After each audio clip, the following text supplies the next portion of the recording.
অসমে 10 লক্ষ টাকা ছিনতাই, বাংলা থেকে গ্রেপ্তার এক ব্যক্তি। কালিয়াগঞ্জ থেকে কৃষ্ণ সেন নামে ওই ব্যক্তিকে পুলিশ গ্রেপ্তার করলো এবং তার বিরুদ্ধে যে অভিযোগ উঠেছে, অসমের গোলাঘাটে স্বনির্ভর গোষ্ঠীর মহিলারা ব্যাংক থেকে টাকা নিয়ে ফেরেন, সেই সময় তাদের কাছ থেকে নগদ 10 লক্ষ টাকা ছিনতাই করে পালায় ওই অভিযুক্ত। মোবাইল লোকেশন ট্র্যাক করে অভিযুক্তকে গ্রেপ্তার করে পুলিশ। ধৃতের থেকে উদ্ধার হয়েছে বেশ কয়েকটি নানান কোম্পানির সিম কার্ড। ঘটনার সঙ্গে জলপাইগুড়ির ফাটাপুকুর এলাকার বেশ কয়েকজন যুবক জড়িত। অসম পুলিশ সূত্রে এমনই খবর পাওয়া যাচ্ছে। ধৃতকে রায়গঞ্জ আদালতে তোলা হলে বিচারক দুদিনের ট্রানজিট রিমান্ডের নির্দেশ দেয়। আজ বিশ্ব জল দিবস, কিন্তু হাওড়ার বেলগাছিয়ার বাসিন্দারা কিন্তু তারা জল পাচ্ছেন না কেউই। এবং যে ছবি দেখা যাচ্ছে যে সেখানে পাইপলাইনে মেরামতির সময় ধসের কারণে সেখানে যে পরিস্থিতি তৈরি হয়েছে, একদিকে যেমন বাড়িতে ফাটল ধরেছে, অন্যদিকে দেখা যাচ্ছে অঙ্গনওয়াড়ি কেন্দ্র এবং বিদ্যুৎ সংযোগের ক্ষেত্রেও কিন্তু সমস্যা দেখা দিয়েছে। বিস্তীর্ণ এলাকায় তীব্র জল সংকট রয়েছে। আর দায় ঝাড়তে দুই তত্ত্ব মন্ত্রী অরূপ রায় প্রথমে বলেন প্রাকৃতিক দুর্যোগ, পরে বলেন উন্নয়ন করতে গিয়ে বিপর্যয়ের তত্ত্ব। এবং ইতিমধ্যে যেমনটা জানাচ্ছিলাম, হাওড়ার বিস্তীর্ণ অংশ বিদ্যুৎহীন, জলহীন। শালকিয়া থেকে সরাসরি আমাদের প্রতিনিধি সৌমিত্র রায় আমাদের সঙ্গে রয়েছেন। সৌমিত্র, সার্বিকভাবে এই মুহূর্তে ঠিক কি ছবি সেখানে?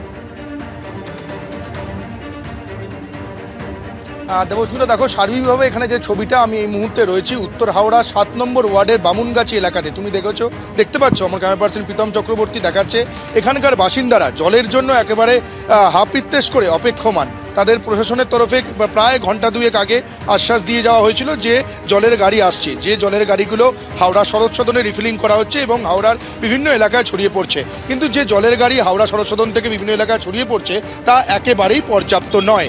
যেখানে ধরো জলের প্রয়োজন বিভিন্ন, তুমি দেখতে পাচ্ছ এখানে কত জলের প্রয়োজন, কিন্তু এখানে যদি আসার কথা, যেটা প্রশাসনের তরফে বলা হচ্ছে যে একটা জলের গাড়ি আসবে, কিন্তু সেখানে এই একটা জলের গাড়ি এলে তা পর্যাপ্ত হবে না। এখানকার স্থানীয় বাসিন্দারা যেমনটা বলছেন যে গতকাল তারা জল পেয়েছেন, পুরসভার তরফে এখানে জল আসা এসেছিল, কিন্তু গতকালের পর থেকে আজ সারা দিন পেরিয়ে গিয়েছে, দুপুর গড়িয়ে বিকেল সন্ধে হয়ে গিয়েছে, এখন গড়িতে বাজে প্রায় 8টা বাজতে যায়, এখনও পর্যন্ত জল আসেনি। এখানকার সাধারণ যারা নাগরিকরা রয়েছেন, বাসিন্দারা রয়েছেন, কতটা জলকষ্টে রয়েছে তুমি বুঝতেই পারছো। এখানে বালতি, ড্রাম বিভিন্ন দিয়ে তারা বসিয়ে রাস্তার মধ্যেই তারা লাইন দিয়ে দিয়েছেন। এবং এখানে যে ছবিটা দেখতে পাওয়া যাচ্ছে যে প্রশাসনের তরফে পিএইচির তরফে পাঠানো জলের পাউচ তারা ডিস্ট্রিবিউট করা হচ্ছে। কিন্তু এখানকার যারা সাধারণ মানুষ তারা প্রশ্ন তুলছেন যে জলকষ্টে তারা তীব্র ভুগছেন, তাদের বাড়িতে জল নেই, ট্যাঙ্কে জল নেই, শুধুমাত্র এই পিএইচির দেওয়া এই জলের পাউচ দিয়ে কি সেটা সমস্যার সমাধান হবে, সেই প্রশ্ন তুলছেন তারা। কিন্তু এটা দিয়েই তারা যতটা পারছেন এগিয়ে আসছেন এবং এই জলের পাউচ তারা হাতে নিচ্ছেন।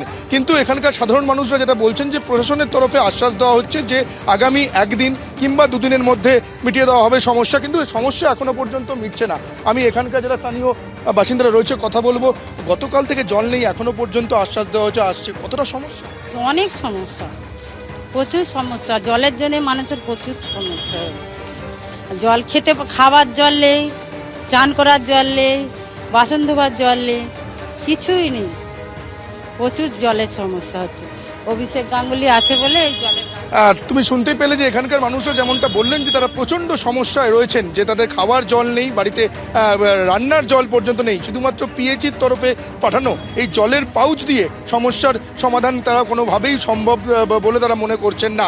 ফলে এই হাওড়ার এই এলাকাতে, শালকিয়ার বামুনগাছি এলাকাতে সাধারণ নাগরিকরা প্রচণ্ড জলকষ্ট তারা ভুগছেন। তারা একটাই বলছেন যে এই সমস্যা থেকে তারা কবে মুক্তি পাবেন সেই আশায় তারা এখন দিন গুনছেন। স্বর্ণালী, ধন্যবাদ সৌমিত্র।